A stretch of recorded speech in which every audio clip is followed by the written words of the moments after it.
Kick us off with the mobile phone screen time and resistance training Okay. paper. All right. I won't read the title because it'll actually give away the results.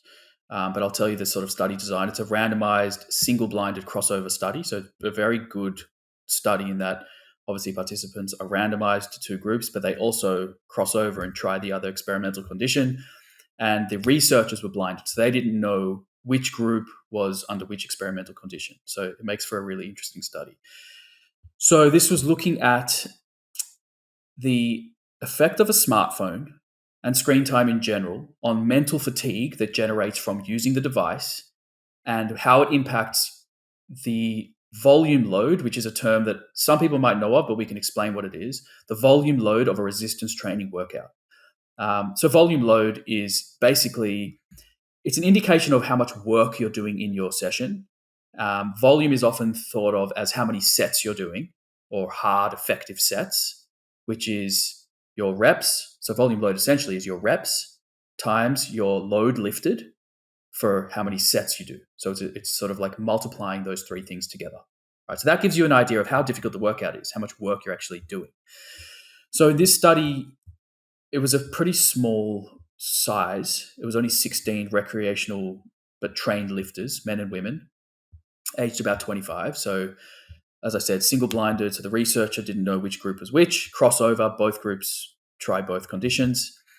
So what they did is they got everyone in to test their 15 rep maximum on a Smith machine squat. So they squat down to parallel. So the quads are parallel to the ground, which is a squat that most people would do. Not everyone's going like ass to grass, but some people do. But most people will get to halfway to parallel.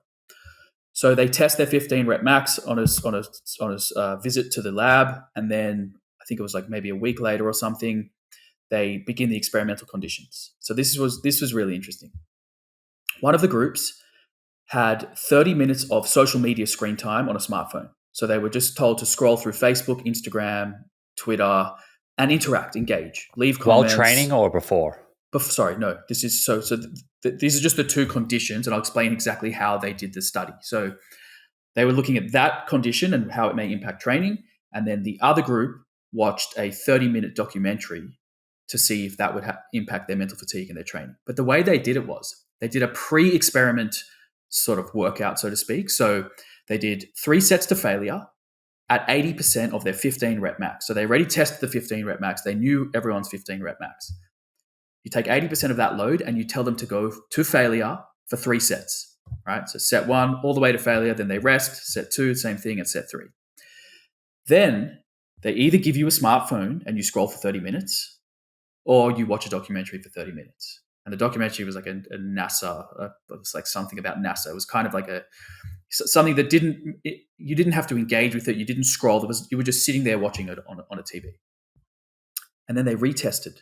And I think it was about 30 minutes after, or maybe an hour or two after. I can't remember exactly. I'll dig it up. But they retested the same 3 sets of squats after either watching the documentary or scrolling on the smartphone. And they compared the volume load per pre-experiment and post-experiment. And what they found was that the smartphone condition, so when you're scrolling on Instagram and Facebook, it led to a 29% reduction in volume load in the workout. Whilst in the other condition, where they just watched the documentary, there was also a reduction in volume load, but it was only, I think it was, let me get this correct, I think it was about 14.8% reduction in volume load, right? So, and they also found that the social media scrolling increased mental fatigue by about 60% versus about 14% for the control group. And they call the control group the documentary group, which I would love to have seen a third group who does the 3 sets, doesn't watch anything on a screen, and then does another 3 sets to see the drop-off. But it was just so interesting to see how much scrolling on your phone can fatigue you mentally and how it impacts your performance at the gym afterwards. I just thought it was so interesting and so topical because, I know for me, I've got this rule at the moment, and I've been doing this for about a year, and it's been amazing. 0 social media until I've finished my workout in the morning. So for the first 2 hours of my day, my morning routine is watch the sun, get the sunrise, take Dennis for a walk, jump in the ocean and do my workout. Like I have to get that done. I do not touch my phone beforehand in terms of social media. Like I'll obviously use it for my blood glucose or whatever else. But what a difference it's made to my training. Like I truly, and I wasn't sure if it was just me thinking, I'm more switched on, but this study seems to suggest that social media can interfere with your training. This episode is proudly brought to you by 38 Terra. Try 38 Terra's DMN prebiotic, the science-based daily multivitamin for your gut microbes, a simple and delicious way to take your gut health to the next level. Now back in stock in new and improved packaging for customers living in the United States, Australia, and New Zealand. Get 10% off your DMN at 38terra.com using the code THEPROOF. That's 38terra.com and use the coupon code THEPROOF for 10% off. Do you think, and maybe I'm not sure if they speculated in there, but that's comes back to central nervous system fatigue and kind of ability to recruit motor units? Yeah, so it could be that they actually, like in the discussion, there were a few things that they speak about potential mechanisms. So they measured mental fatigue, and how did they define it? Let me just try to get that up for you. Reduced ability to perform cognitive and behavioral tasks with subjective feelings of tiredness and lack of energy. So what they did was they actually measured RPE every 5 reps. Just think about this for a second. So because they're using a 15 rep max load, right? So they figured that out beforehand, but they're only using 80% of that load. Their reps per set is very high. So I can pull up some of the data, but for example, in the pre-experiment condition, set 1, they did 28 reps of squats. You and I both know as lifters, doing 28 squats in one set is extremely fatiguing mentally. Like the pain that you would experience, and this is to failure. So the pain that you would experience, the RPE towards the end of that set would be an all-out 10. It is extremely difficult. I would argue, though, that if this experiment, and this is speculation, that if this experiment was repeated with loads more between 6 and 8 reps, that you wouldn't see such a decrease in volume load and performance. I think it is that it requires so much mental fortitude to do 28 reps of squats in one set that you're seeing this drop off in volume load. So they do, 28 for the first set, 21 reps for the next, 20 for the third set, roughly. It's a lot of reps. And then in the post experiments, after they were exposed to the screen, they're getting in the phone condition, they got 18 reps, 16 reps, 13 reps. Tremendous drop off. And so they measured mental fatigue as, RPE at a given load. So what they found was in both groups, so basically the phone group was feeling the RPE, the intensity, the difficulty at way lower reps than the other group. So the other group would say, I'm at an RPE 7, but they've already done 12 reps. And the other group may say, I'm at an RPE 7, they've only done 5 reps. Which is why they ended up doing less volume. Correct. Less total volume across a session, which we know is very, very well correlated with hypertrophy, right? So we want to be able to get as much volume as we can, at least optimize it per session so that you can build muscle long term. It would be interesting to see how scrolling also affects sort of moderate intensity cardio and high intensity cardio. Yeah. I definitely want to. I think there is a study on that. They mentioned a couple of them. So there have been studies looking at screen time and performance, and it was in swimmers and cyclists and endurance stuff. This was the first one that was ever looking at recreational lifters. And this is such a topical, study that most people would be able to relate to. Most people have a smartphone. Everyone trains in the gym. Highly relevant. And I would argue a lot of people probably do scroll before they go to the gym.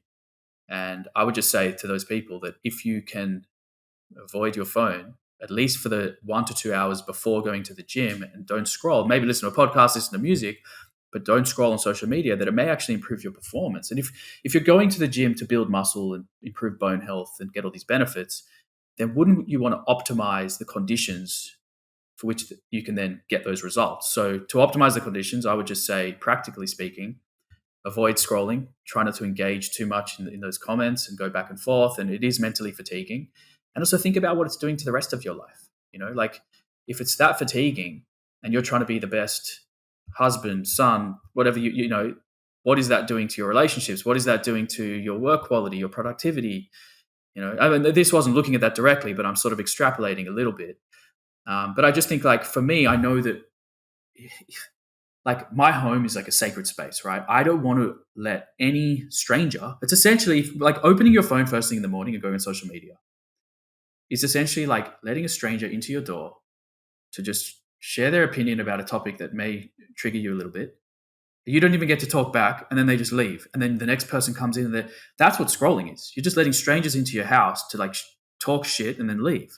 Yeah, it's just they're dumping all their stuff on you, all their emotional baggage, and then you're gonna carry it. Especially in the morning when you're not equipped to deal with any of that. So for me, it's like get out the door early, see the sun, get into nature, swim, train. So then I'm ready to cope and deal with the world and whatever comes back at me. And then I can go and scroll on social media. Like I'm not saying don't ever scroll. I'm just saying like maybe pick your timing a little bit better. Right. Build a little bit of resilience through the morning. Yeah, exactly.